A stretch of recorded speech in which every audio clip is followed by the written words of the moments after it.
welcome to a new Let's Play. This is Alphinore playing the Stanley Parable. A gift from a friend. Thank you, friend. Yesterday, you're too awesome. So, oh my goodness. So, oh yeah, Happy New Year. If I haven't said that, Happy New Year 2016. And this will be the first time where I'm going to put this in the backlog. I'm just going to upload it when it's done. So, because I want to say Happy New Year because I know I have a backlog of videos and those videos were made before the New Year. So, they'll just say Happy New Year! Hope you guys had a great New Year, great Christmas, and a great holiday. So, yeah. I heard about the Stanley Parable because I saw the demo of it. I won't say why.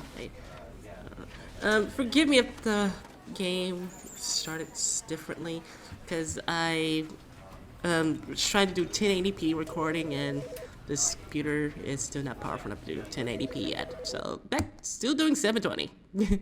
Still doing 720. It's cool. This is the story of a man named Stanley.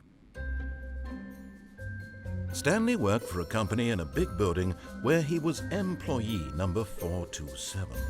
Employee number 427's job was simple.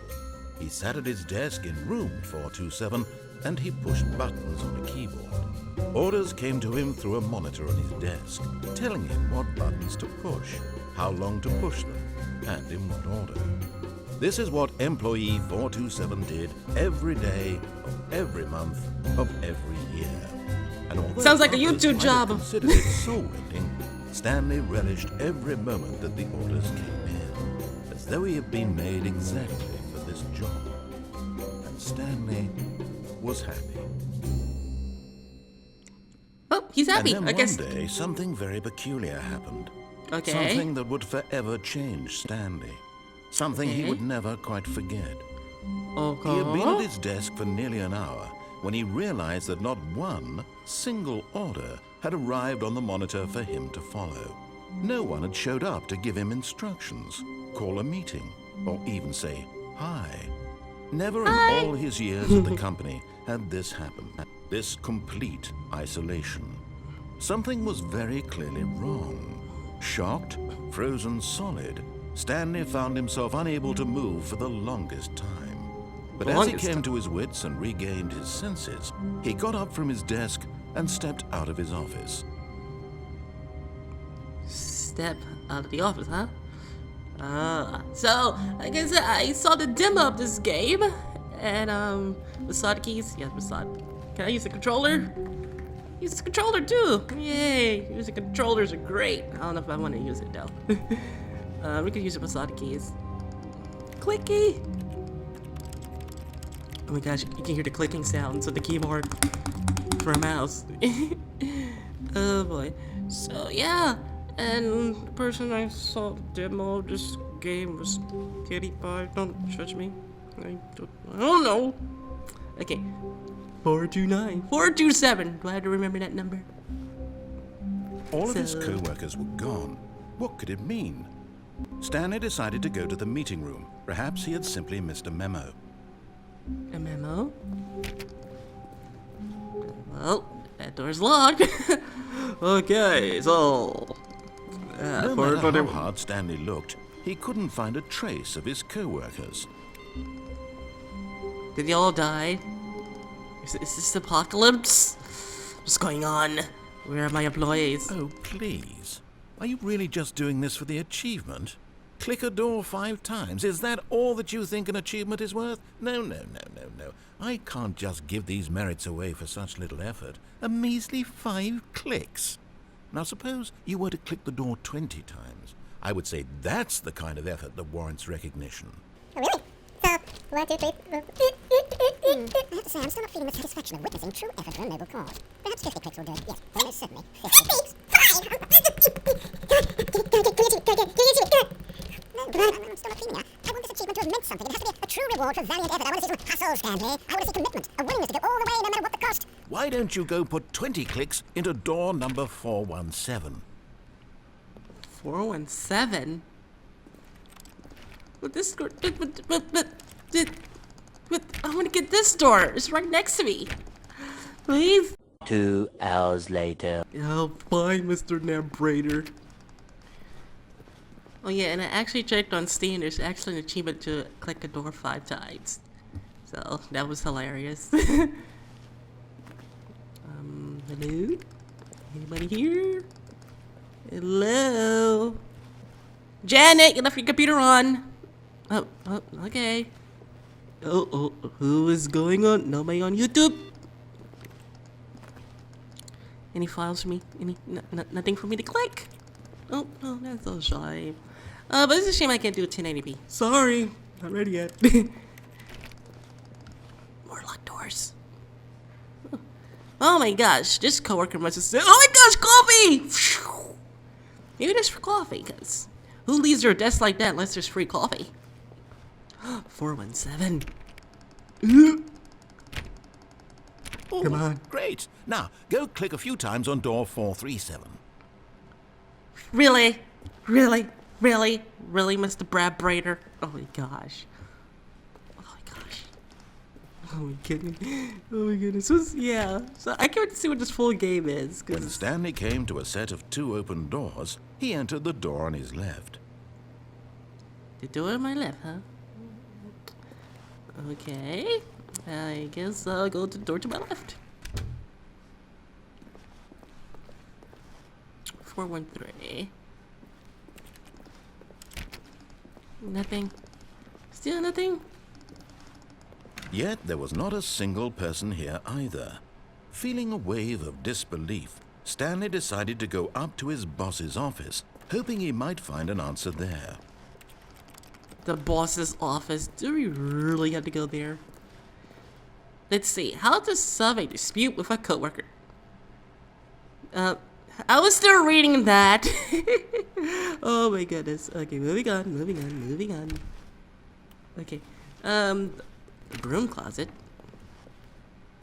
Stanley stepped into the broom closet, but there was nothing here, so he turned around and got back on track. Oh my gosh. Coming to a staircase, Stanley walked upstairs to his boss's office. What if I want to go downstairs? What's downstairs is a monster. But Stanley just couldn't do it. He considered the possibility of facing his boss. Admitting he had left his post during work hours, he might be fired for that. And in such a competitive economy, why had he taken that risk? All because he believed everyone had vanished? His boss would think he was crazy. And then something occurred to Stanley. Maybe, he thought to himself, maybe I am crazy. All of my co-workers blinking mysteriously out of existence In a single moment, for no reason at all. None of it made any logical sense. Well, As does it? Stanley pondered this, he began to make other strange observations. For example, why couldn't he see his feet when he looked down? Why did doors close automatically behind him wherever he went? Oh my and for that gosh, the matter, fourth these wall. rooms were starting to look pretty familiar. Were they simply repeating? No, Stanley said to himself, this is all too strange, this can't be real. And at last, he came to the conclusion that had been on the tip of his tongue. He just hadn't found the words for it. I'm dreaming! He yelled. This is all a dream. Oh, what a relief Stanley felt to have finally found an answer, an explanation. His co-workers weren't actually gone. He wasn't going to lose his job. He wasn't crazy after all. Really? He thought to himself, I suppose I'll wake up soon. I'll have to go back to my boring real-life job pushing buttons. Oh, I may as well enjoy this while I'm still lucid. So, he imagined himself flying and began to gently float above the ground. Then he imagined himself soaring through space on a magical starfield, and it too appeared. It was so much fun, and Stanley marveled that he had still not woken up. How was he remaining so lucid? And then perhaps the strangest question of them all entered Stanley's head. One he was amazed he hadn't asked himself sooner. Why is there a voice in my head dictating everything that I'm doing and thinking? Now the voice was describing itself being considered by Stanley, who found it particularly strange. I'm dreaming about a voice describing me, thinking about how it's describing my thoughts. Is this me? The more he thought it all very odd, and wondered if this voice spoke to all people in their dreams. The truth was that, of course, this was not a dream. How could it be? Was Stanley simply deceiving himself, believing that if he's asleep, he doesn't have to take responsibility for himself? Stanley is as awake right now as he's ever been in his life. Now hearing the voice speak these words was quite a shock to Stanley. After all, he knew for certain beyond a doubt that this was in fact a dream. Did the voice not seem float to make the magical stars just a moment ago? How else would the voice explain all that? This voice was a part of himself too. Sure. He would prove it. He would prove that he was in control. That this was a dream. Yes. So he closed his eyes gently, and he invited himself to wake up. He felt the cool weight of the blanket on his skin, the press of the mattress on his back, the fresh air of a world outside this one. Really? Let me wake up, he thought to himself. I'm through with this dream. I wish it to be over. Let me go back to my job. Let me continue pushing the buttons. Please. It's all I want. I want my apartment. And my wife. And my job. He has a wife? All I want is my life exactly the way it's always been. My life is normal. I am normal. Everything will be fine. Oh my gosh. I am okay. Are you now? Are you?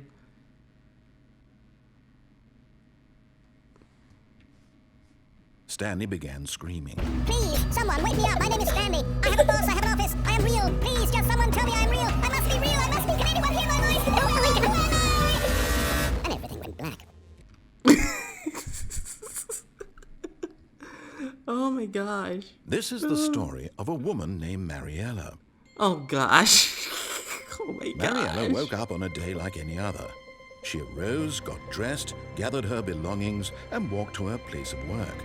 But on this particular day, her walk was interrupted by the body of a man who had stumbled through town talking and screaming to himself, and then Oh my collapsed God. dead on the sidewalk. And although she would soon turn to go call for an ambulance, for just a few brief moments, she considered the strange man.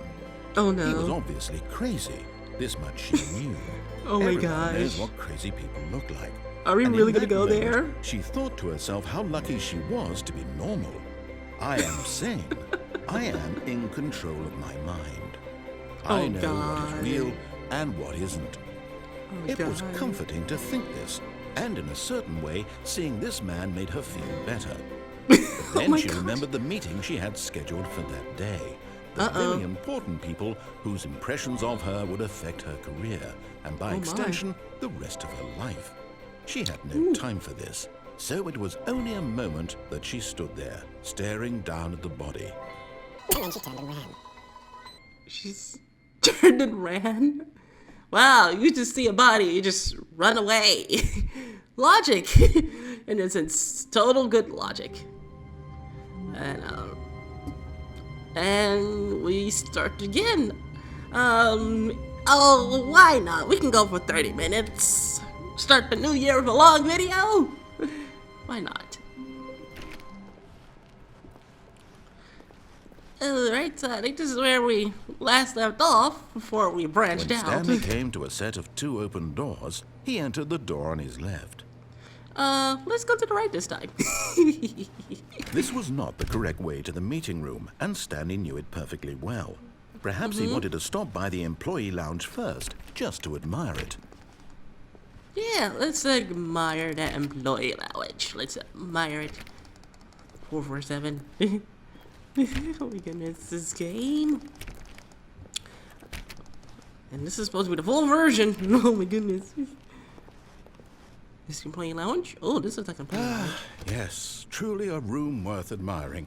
It had really been worth the detour after all, just to spend a few moments here in this immaculate, beautifully constructed room. Stanley simply stood here, drinking it all in. Drinking it. I can't get a drink! No! Is it because I'm broke? No feet. I'm just a floating camera. Yes, really, really worth it being here in the room. A room so utterly captivating that even though all your co-workers have mysteriously vanished, here you sit looking at these chairs and some paintings. Really worth it. The narrator's a troll. At this point, Stanley's obsession with this room bordered on creepy and reflected poorly on his overall personality. It's possible that this is why everyone left. Oh, wow. Now that sounds like a troll in the comics section of YouTube.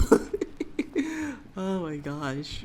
Stanley sat around waiting for more dialogue, but when a long time had passed and there was no more, he decided that the game was trying to send him a message.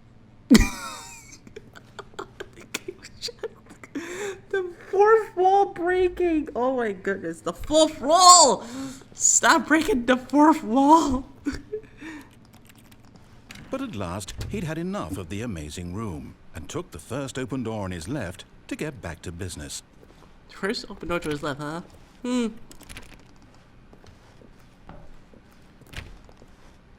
Do I really want to go in there? No! We're disobeying the narrator.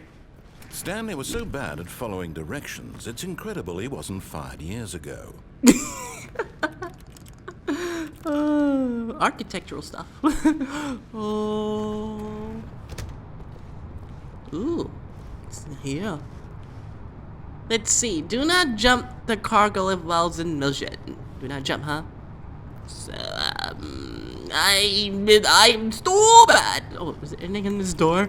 No Easter eggs? Nothing? Alright. So, Look, Stanley, I think perhaps we've... But in his eagerness to prove that he is in control of the story and no one gets to tell him what to do, Stanley leapt from the platform and plunged to his death. Good job, Stanley. Everyone thinks you are very powerful.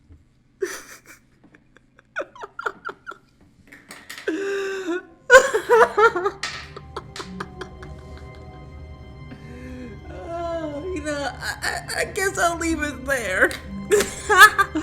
Well, guys, let me know you want to see another part to this Stanley Parable Fun. So, I'll see you guys next time. Have a blast, have fun, and as always, stay cool. Oh my gosh. Oh, yeah, I love the fourth wall breaking. I love fourth wall breaking games because it's just unexpected. Because you don't know what dialogue to expect. So yeah, see you guys next time. Bye bye.